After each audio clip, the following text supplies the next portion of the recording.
समय की बात है। एक बड़े शहर में एक बहुत अमीर व्यक्ति रहता था। वह बहुत ऐशो आराम की जिंदगी जीता था। वह हमेशा अपने दोस्तों और रिश्तेदारों के सामने अपनी दौलत का घमंड करता था। उसका बेटा एक दूसरे शहर में पढ़ाई कर रहा था और छुट्टियों में घर लौटा। अमीर आदमी अपने बेटे को दिखाना चाहता था कि वह कितना अमीर है, लेकिन उसका बेटा किसी भी तरह की ऐशो आराम की जिंदगी का शौकीन नहीं था।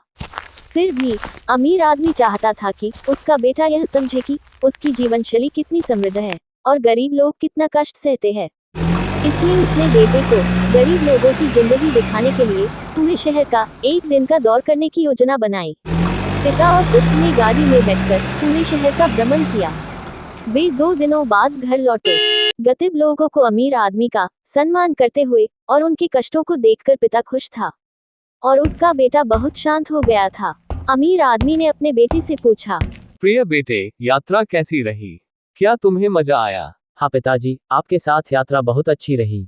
तो बताओ, इस यात्रा से तुमने क्या सीखा? आखिरकार तुमने समझ लिया कि गरीब लोग कैसे कष्ट सहते हैं और वे वास्तव में कैसे जीवन जीते हैं। नहीं पिताजी, हमारे पास केवल 2 कुत्ते हैं, उनके पास 10 कुत्ते हैं। हमारे बगीचे में एक बड़ा स्विमिंग पूल है, लेकिन उनके पास बिना किसी अंत के फैली हुए विशाल नदी है। हमारे पास अलग अलग देशों से मंगाई गई आलीशान और महंगी लाइटें हैं, लेकिन उनके पास रात को रोशन करने के लिए अनगिनत तारे हैं। हमारे पास थोड़ी सी जमीन पर बना एक घर है, लेकिन उनके पास क्षितिज से भी आगे तक फैले हुए हरे भरे खेत है। हमारी संपत्ति की चारों ओर ऊंची और मजबूत दीवारें हैं जो हमारी रक्षा करती है, लेकिन वे आपस में जुड़कर रहते हैं और अपने जैसे लोगों के बीच रहते हैं। हमें उनसे भोजन खरीदना पड़ता है, लेकिन वे इतने ज्यादा समृद्ध है कि अपना भोजन स्वयं उगा सकते हैं। अपने बेटे की बातें सुनकर अमीर पिता स्तब्ध और निशब्द रह गया।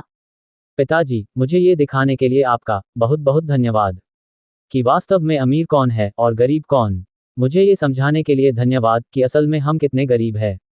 सच्चा धन पैसे और संपत्ति से नहीं आंका जाता। सच्चा धन अच्छे मित्र और करुणामय रिश्तों से बनता है। वीडियो को लाइक, कमेंट, सब्सक्राइब करें।